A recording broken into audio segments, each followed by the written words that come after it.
Life of Saint Gerard Majella by Reverend O.R. Vassall-Phillips. His Journeyings to and fro. A few years after the holy death of Saint Gerard, a lay brother belonging to some mendicant order was out questioning for his convent. While going his rounds, one day, in the company of two priests of the locality, he entered the house of an old lady who was nearly blind.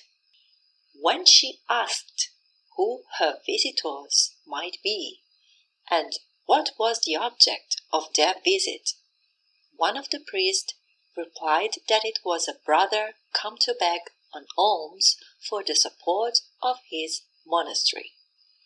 Whereupon the good old lady got up at once and walked as quickly as she could across the room, saying, "Oh, my dear brother Gerard, let me, I beg of you, kiss your hand."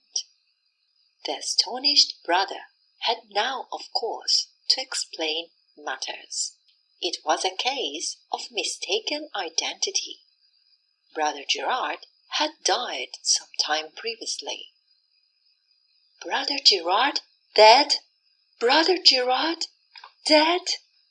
cried out the old lady in dismay. "Oh, he was indeed a great saint." She then related how the holy servant of God had once visited her house in a time of general dearth. For her comfort, he had foretold that she would be able, with the one partial wholemeal which yet remained in her store, to provide for all the wants of her family until the next harvest. Everything happened exactly as he had promised. Contrary to the laws of human possibility, this meal held out with but little visible diminution until the season of plenty arrived. Once more it was made manifest that what is impossible with man is possible with God. Indeed, not only did it amply suffice for the needs of the whole family and of several workmen as well, but there even remained some over and above after all their wants had been provided for. This, the mistress of the house remembered that she had been able to sell. She now gladly and gratefully gave the brother a liberal alms in memory of the saint who had been her great benefactor. In the mere recollection of Gerard, thus provoked charity after his death, we may easily imagine his influence during life. Wherever he went, he won the affection and confidence of the people by the kindness of his heart and his wonderful miracles, while, at the same time, he often gained the greatest sinners for God by disclosing, to their amazement, secrets of the past, which they believed known to no mortal man. Not long after his profession, he returned to his native city of Muro, there to collect alms for his convent. At Muro, he stayed with one Alexander Piccolo, a watchmaker by trade. The son of this man one day fell down in the street in a fit. He was stunned by his fall and carried into a neighboring house in a state of unconsciousness. The people thought that he was dying. Loud were the cries of grief that rent the air.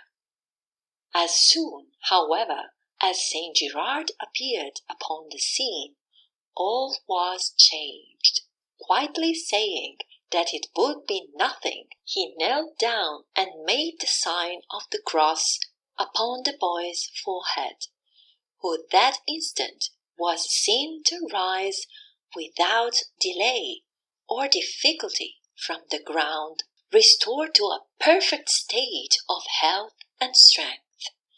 Amidst loud exclamations of grateful wonderment from the crowd which had gradually gathered round, when looked at in the light of faith, far more wonderful than any bodily cure is the conversion of a soul to God. There was in Muro a notary, named Peter de Rubertis, who had been guilty of a homicide which was known to God alone. He had in his orchard a specially fine cherry tree. The better to guard his property, he used to keep watch over it himself. Now, one evening, coming upon a thief in his garden, he let him off with threats as to the consequences should he be found marauding a second time. However, he soon caught the same man again.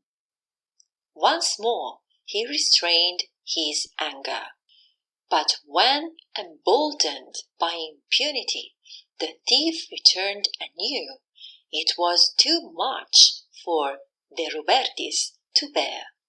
In his fury, whether more or less accidentally or deliberately is not clear, he assaulted him with fatal results, and then buried the dead body in the orchard. As this tragedy occurred during the night, the missing man was never traced, and his murderer was not brought to justice. He kept his dread secret locked up in the inmost recesses of his own breast. From God he could not hide it, but he was mad enough to conceal it from the priests of God, even in the sacred tribunal of penance. 4 years he had made bad confessions, and lived in a terrible state of sacrilege, until God, in his great mercy, brought him one day into contact with Saint Gerard. The holy brother looked at the poor man intently, and then said to him, without more ado, "Sir, your conscience is indeed in a sad state. You will have to make your confessions all over again, beginning from the time when you killed that man near the cherry tree, and then buried him in your orchard. You have never told it yet in confession." The guilty man was thunderstruck. On his return home, he told all to his wife, who made the whole story known after his death. Meanwhile, his soul had been won by the saint. He hastened to approach the sacrament in good earnest. No longer was he a sacrilegious trifler with holy things. A real penitent, he hastened to make a good confession, and thus regained the peace of mind that had not been his for many a year, and which in all probability never would have been his again, had it not been for Brother Gerard's charity. For 3 years the servant of God was passing and repassing through the kingdom of Naples, on his appointed rounds, everywhere persuading the greatest sinners to turn away from vice and lead a life of virtue. We cannot here do more than select 2 or 3 of the tales of wonder that embellish the story of these journeys with a beauty all their own.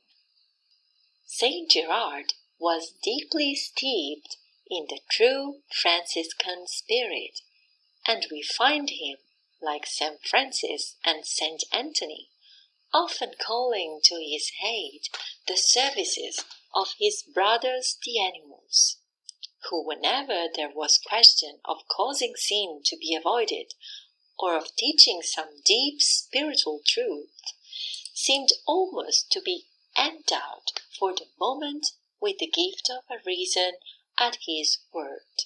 On one occasion he noticed that the horse he was riding for Gerard's journey, according to the custom of the time, were usually made on horseback, had lost its shoes. So he went to the nearest forge and asked to have the beast reshod. His task performed, the blacksmith claimed an exorbitant sum in payment. Now Gerard had made a vow of poverty. The money that was demanded of him was not his to give. Besides, he wished to teach the man a wholesome lesson, so he deliberately told the horse to take the shoes off again, that there might be nothing for which to pay. The animal stepped forward, shook its hoofs, and lo! the shoes fell to the earth. The blacksmith was struck mute with astonishment.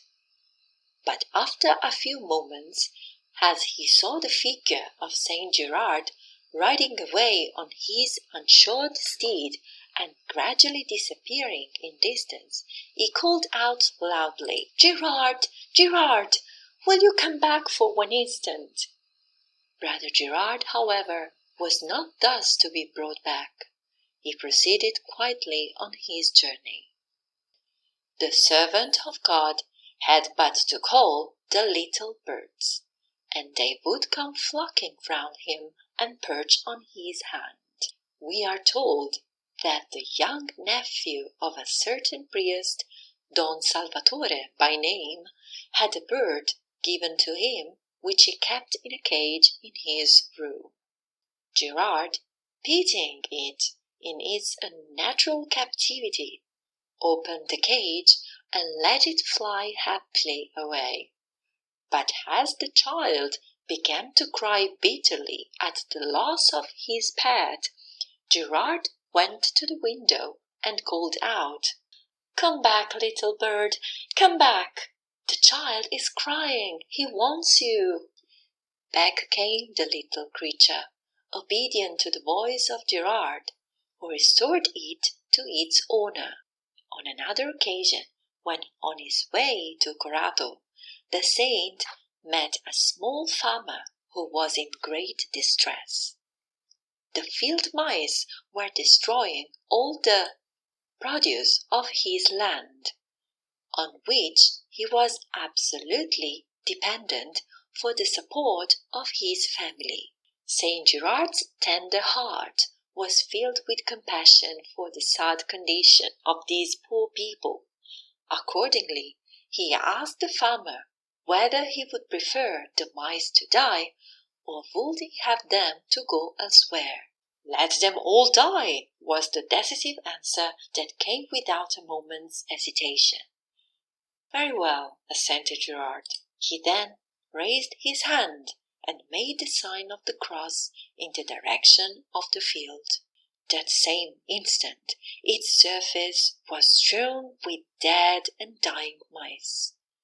Amazed at the wonderful sight that met his view, our farmer, beside himself with delight, went full haste into Corato, spreading the news far and wide that a great saint would soon be in the town. We will now relate a miracle of another kind. The holy brother once went into a strange house and asked for something to eat. He begged it, he said, as an alms for the love of God. The poor woman to whom this appeal was made had not so much as a morsel of bread in the house.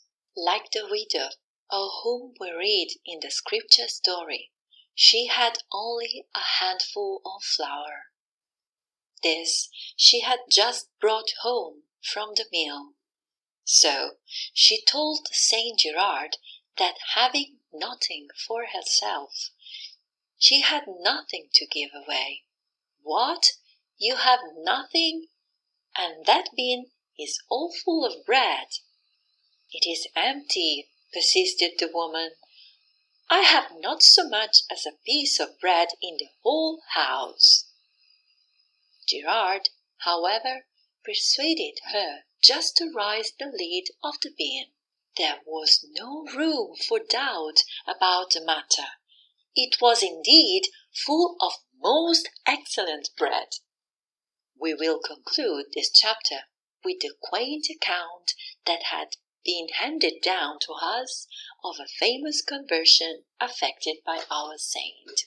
He was going home to Iliceto after having been for some time absent, collecting alms in the neighborhood. His cloak was patched, his habit old and short. His hat was a marvel of poverty. Altogether, the appearance he presented seemed sufficiently weird to a young man whom it chanced to fall in with on the road.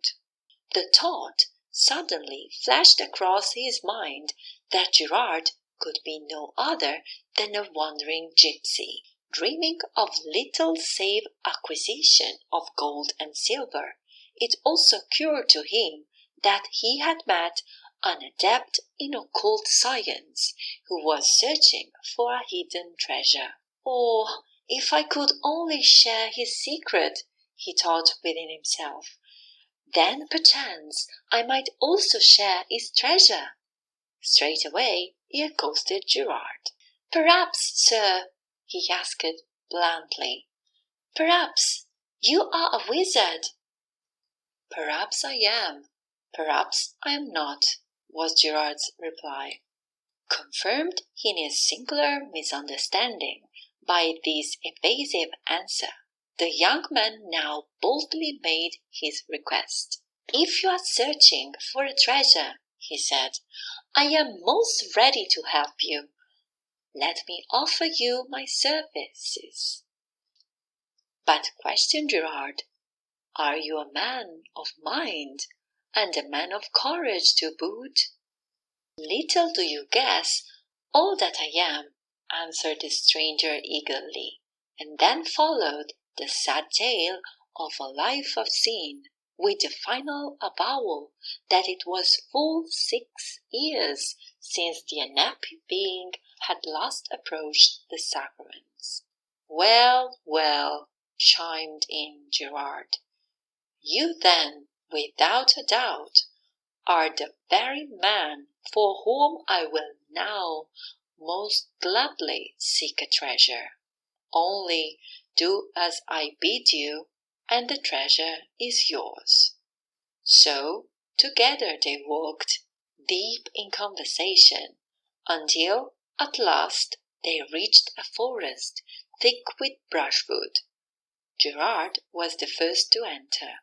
His companion, full of suppressed excitement, thought that now his desires were on the very point of being realized. When at last they were in the midst of a tangled copse, the brother took off his cloak, slowly and mysteriously laid it on the ground, and then beckoned to his new friend to advance.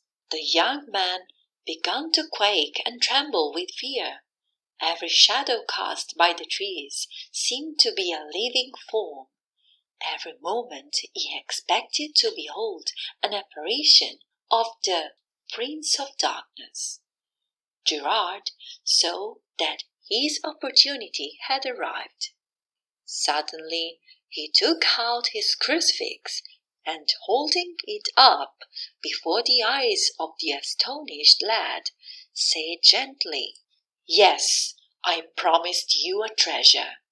Behold it here, the treasure of all treasures, the treasure which you have so madly bartered for the wages of sin." The hour of grace had struck. The poor boy was touched to the quick. He burst forth into bitter sobs. Gerard, seeing him thus pierced with sorrow for having offended our blessed Lord, pressed him lovingly to his heart. He then brought him home to the convent, where he kept him several days, and introduced him to make his peace with God by a good confession of the evil past. Truly a wizard indeed,